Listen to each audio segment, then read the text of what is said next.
How's it going, everybody? Welcome back. And today we're going to be taking a look at private internet access, and I'll try to review everything from privacy policy to speed streaming, torrenting capabilities, as well as security and features, so that you guys can hopefully have a better idea of whether or not PIA could be the best choice for you and your situation. Now, before we begin, if you guys are interested in PIA, you'll find links to pricing and discounts in the description down below, so that you guys can hopefully save a little bit more cash rather than just going straight to the website and getting a worse deal. So yeah, I'll try to keep it updated down there so that you can get the updated deal if it happens to be updated. So no worries there. Okay, so starting with the privacy policy.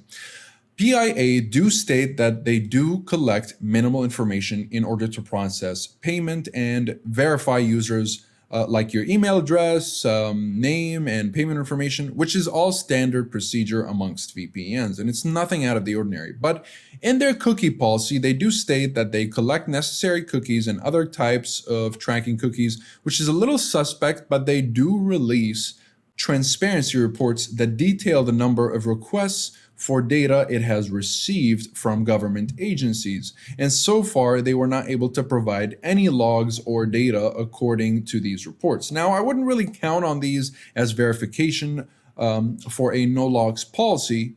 I would rather look at some independent audit reports, which PIA hasn't allowed before. And so while that takes away from their credibility, there were a few incidents that do make up for that and indeed verify their no logs policy. One incident in 2016, when the FBI was unable to link the suspect's IP address to the activity due to PIA's secured servers. Another incident in 2016, when the Russian government seized PIA servers as part of an enforced law that forced companies to record and provide logs. The Russian government was not able to find any stored activity data or recorded information, and as a result, PIA removed all of their Russian servers in protest to this privacy-violating government legislation. So to me, it seems like PIA do care about the privacy and they do have a clean slate, but I do think they can shy away a little bit less from conducting independent audits, because independent audits will increase the credibility of a VPN provider or any kind of cybersecurity software, really. Now, when it comes to speed is great across the board, especially that you have the wireguard protocol right here. Now, I'm not going to show you any speed results because that's not going to matter much, and speed tests will give us a good idea of how a VPN performs, but at the end of the day, it's about upload and download speed in practice, not just numbers on a speed test. So, you know, are you buffering when you're streaming Netflix in 4K? Are you buffering when you're uploading something? Are you having trouble with your connection in general while connected to the VPN? Are certain networks being blocked because of the VPN? So it all comes down to that. But if you want to get a bit of an idea of how PIA performs, I'll just let you know that any drops between 5 and 20% is considered to be very good, and any drop between 20 and 40% is acceptable, granted your base speed can handle that in the first place.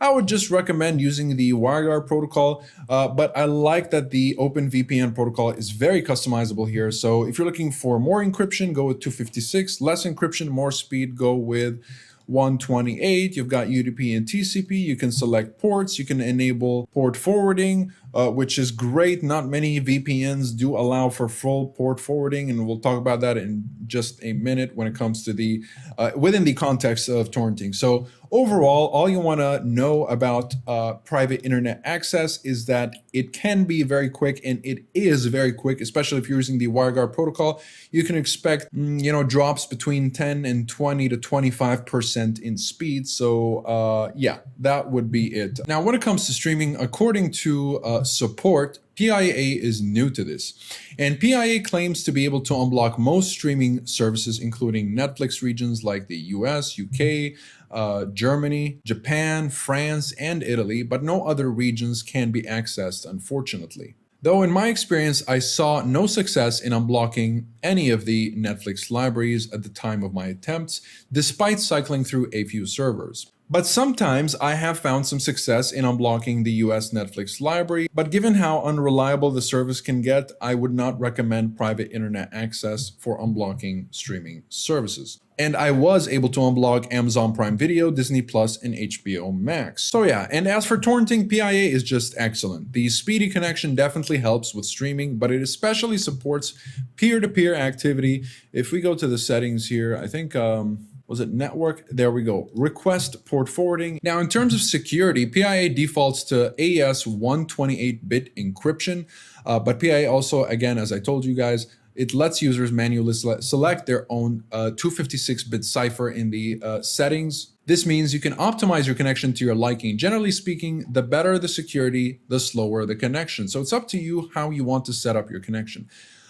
So yeah, it comes with two protocols, again, OpenVPN and WireGuard, the two best VPNs, and you don't really need anything else, honestly, once you have these two protocols available. And you also get a reliable kill switch, which you can find, was it right here in the privacy settings. You also get an ad blocker. And of course, you get custom DNS options, a dedicated IP if you would like if you'd like to buy your own dedicated IP, automation options here, split tunneling, which allow you to choose which applications are routed through the VPN and which are not, and multi-hop, which is a double VPN feature that routes your connection through two servers rather than one for extra security.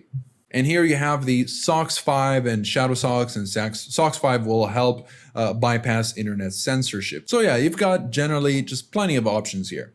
Now, PIA run their own private DNS servers, and if you're on PC, you'll be able to set any custom DNS server based on your own choice. And if the debug logging feature is turned on right here, enable debug logging. This feature is important if you find that you are experiencing problems. This will allow the application to collect connectivity and functionality logs. In the event you need to contact customer support, this can be helpful for the support team, and they may request you provide them with the client logs.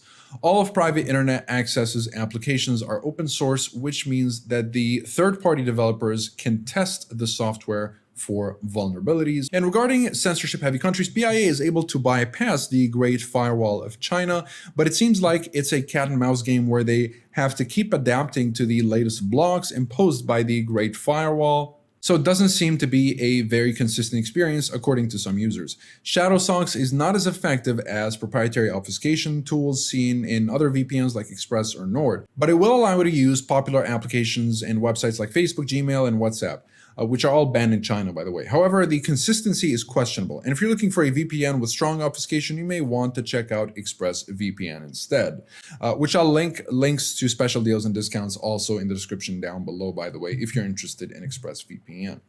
Now, PIA has the largest server network of over 32,000 servers. It is not disclosed how many servers they have, but according to a bunch of reports, they have roughly at least over 10,000. So yeah, you can be safe that it's just, there are lots of servers in 78, 79 countries, not 84. I'm not sure why they say it's 84 here. I counted them myself and it is 78. So yeah, keep that in mind, but it's not that much of it's not that big of a deal really. 78, 84, same thing.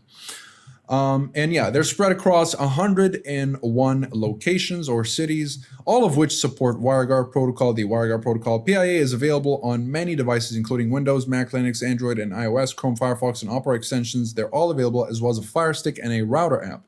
The user interface, if you noticed, it is kind of, it is good. It's good. It's not my favorite. I don't exactly like this kind of format. I prefer formats like ExpressVPN. I'll show you guys. This is the format that I like with my VPNs. Just super simple, you know, but that's just me really. I use my VPNs to simply unblock streaming services. So that's why I use ExpressVPN all the time. So checking the pricing here, obviously it is pretty affordable, especially if you go for the 3-year plan. You're getting 3 years and 3 extra months. So be sure to check the link in the description for this plan right here. And in conclusion, I think PIA is an excellent service. They've proven the integrity of their no logs policy through 2 challenging real-life situations, even though they don't have any independent audit reports support their no logs policy, and they're willing to allow an audit in hopefully 2022. It's a speedy service, probably the best VPN for torrenting, honestly, and with a high degree of customization for advanced users, but without complicating things too much for the casuals. Packed with features and easy to use. Really, I think PIA is just a great option for most people. But if you're in a censorship-heavy country, I'd recommend just going with Express. Do not compromise on your safety and security in order to save a few bucks here and there. So just go with Express if you're in a censorship-heavy country. So that'll be it for this video. Hopefully you guys learned a thing or two. Again, you'll find links to special deals and discounts in the description down below. That'll be it for me. Thank you guys very much for watching. Comment below if you have any questions. I'll be happy to answer all of them. Like and subscribe if you'd like to support the channel and stay up to date with everything VPNs and cybersecurity. Thank you guys very much for watching. I'll see you in the next one. Have a wonderful day.